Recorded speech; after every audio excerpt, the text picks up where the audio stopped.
Thank you for the kind introduction, and many thanks to FrieslandCampina and the SEANUTS team for this invitation to speak at this conference. Today, I will share about the value of assessing diets across multi-centers or multi-countries, tapping on previously published studies, as well as my experience from studies my team and I have conducted. Now, one of the earliest well-known multi-country studies in the nutrition field is a 7-country study. Conceived by Ansel Keys in 1958, he brought researchers from all over the world to research on the relationship between dietary pattern and the prevalence of coronary heart disease, or what we know as CHD. So the cohorts in the 7 countries were chosen as cultures in these countries were contrasting in lifestyle, eating habits, risk factors, and presumably the prevalence of coronary heart disease or CHD. And the 7-country study also demonstrated that regardless of variations in CHD risk related to diet and culture, the major risk factors of CHD are generally universal. So what is the value of conducting cross-country or multi-country nutritional epidemiological research?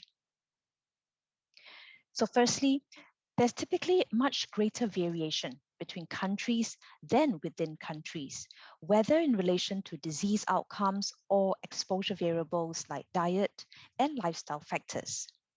Now, this kind of variation is needed in order to examine associations as well as to measure prevalence and incidence of diseases, particularly when the disease is rare. Now, secondly, like other ecological studies, studying group-level effects are useful for examining the relationship between population-level exposure to risk factors and disease. Another advantage of such cross-country research is that it uses aggregated data, which is handy when measurements at individual level are not available. And of course, such studies provide the opportunity to demonstrate robustness of certain findings when they can be reproduced in another country or geographical region. Now, cross-country research is especially pertinent in the current era when we face and share similar challenges in our food systems.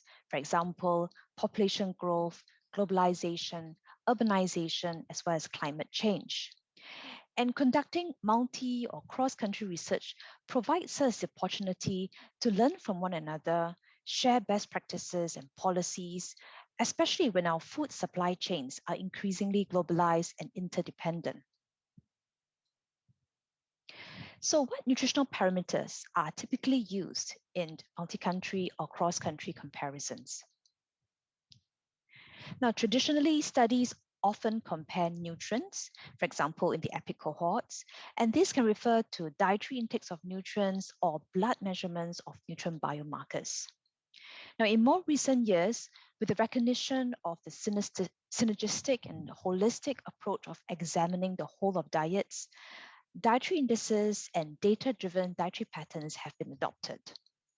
So, for example, in the Alphabet Consortium and in the Dietary Patterns Methods Project, diet indices such as the DASH score, the HEI, the AHEI have been used to examine diet quality.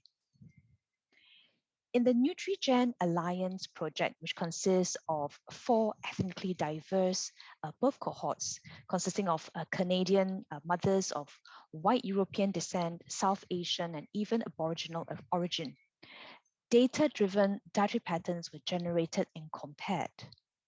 But other than this project, one will notice that most studies, multi-country studies, have mostly been conducted among European and Caucasian populations, with very few studies in Asian multi-ethnicity populations, suggesting here a gap in the literature in this area. Then there's the issue of harmonization to consider. Now, harmonization is necessary to ensure comparability of dietary data collected across countries or centers, and there are generally 2 broad approaches in the literature, either a pre-study harmonization approach or a post-hoc harmonization approach. Now, in the pre-harmonization approach, which has been adopted by studies like the EPIC 7 countries studies. Okay, here measures are standardized prior to the start of the study, such that comparability issues are preempted and additional steps taken to correct for random or systematic misclassification. For example, as different dietary assessment methods were used across the 23 EPIC centers, an additional dietary assessment was collected using a computer-assisted 24-hour dietary recall instrument. So this was conducted in representative subsamples of participants in each subcohort and subsequently used as a reference method. Now, post-hoc harmonization refers to standardization of dietary data after studies are conducted. And this is necessary because questionnaires can differ in structure and length from one cohort to the other.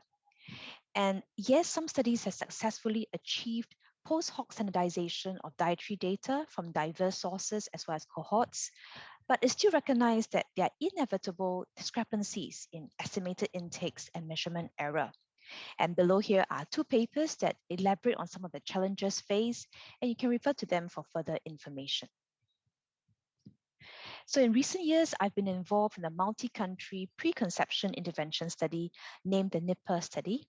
And I'll use this as a case study to share with you my learnings from conducting dietary analysis in a multi-center study.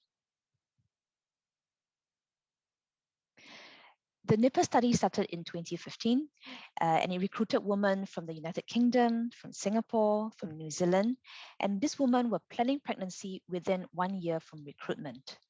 The NIPA study is an RCT, a randomized controlled trial, which compared the effects of study drink compared with a standard nutritional drink on preventing gestational diabetes in women during pregnancy.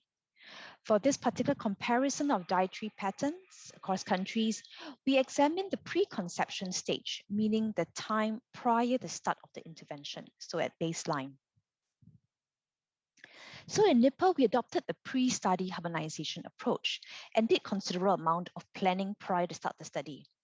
We used validated semi-quantitative food frequency questionnaire, FFQ, for adults from the UK, from Singapore, from New Zealand.